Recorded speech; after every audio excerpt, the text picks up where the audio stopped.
જય માતાજી, જય દ્વારકાધીશ. કાલે જ મેં એક વિડીયો અપલોડ કરેલો જેમાં મેં જણાવેલું કે મેં લગ્ન કરી લીધા છે. મારી રાજી ખુશીથી હું એમના જોડે રહું છું, એમના જોડે આવી છું. છતાં પણ અમુક લોકોએ સોશિયલ મીડિયામાં વિરોધ કરવાનું ચાલુ કર્યું છે, ધમકીઓ આપવાનું ચાલુ કર્યું છે, મારી નાખીશું, ઉપાડી જઈશું. બરાબર? તો મને એ નથી સમજાતું કે જ્યાં સુધી હું સમાજનું નામ રોશન કરી રહી છું, જ્યાં સુધી હું મારા ઘરે પૈસા કમાઈ રહી છું, જ્યાં સુધી હું એમના માટે કંઈક કરી રહી છું, ત્યાં સુધી હું બધાને સારી લાગુ છું. જ્યારે મેં મારી લાઈફ માટે એક ડિસિઝન લીધું છે, એમાં હું ખોટી થઈ જાઉં છું, ખરાબ થઈ જાઉં છું. બરાબર? અને એને લઈને ઘણા બધા લોકોએ એવું બી મૂક્યું છે, સમાજવાળાઓ લોકોએ, કે ભાઈ અમે દીકરીઓને ઇન્સ્ટાગ્રામ, ફેસબુક બધું યુઝ કરવાનું બંધ કરાવી દઈશું. તો આ નિયમ ફક્ત દીકરીઓ માટે કેમ છે મને એ નથી સમજાતું. આપણા દીકરાઓ જ્યારે કોઈ બીજા સમાજની દીકરીને લઈને આવે છે ત્યારે આપણે બધું એક્સેપ્ટેબલ હોય છે. જ્યારે એ જ કાર્ય આપણી દીકરી કરે છે ત્યારે આપણે એના વિરુદ્ધમાં જઈએ છીએ. તો મને એવું લાગે છે કે અત્યારે તમે એકતા કરી રહ્યા છો, બહુ સારી વાત છે, સમાજ એકતા કરે છે, પણ તમે લડવામાં નહીં, સમજવામાં એકતા કરશો તો વધારે સારું રહેશે. બાકી તો હું કાયદાકીય પગલાં લેવાની જ છું. અને આ બાબતે હું આપણા વિધાનસભાના અધ્યક્ષ શ્રી શંકરભાઈ ચૌધરીને વિનંતી કરું છું અને આપણા ગૃહમંત્રી શ્રી હર્ષભાઈ સંઘવીને પણ વિનંતી કરું છું કે મને આમાં સપોર્ટ કરે.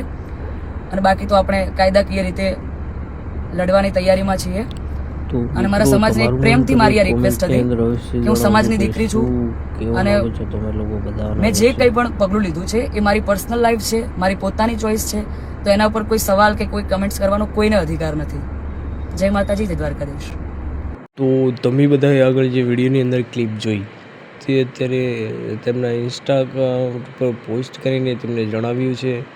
તો મિત્રો, અત્યારે રબારી સમાજ તેઓ ખૂબ જ ગુસ્સામાં છે. આ બેને ખરેખર બહુ ખોટું પગલું ભર્યું છે.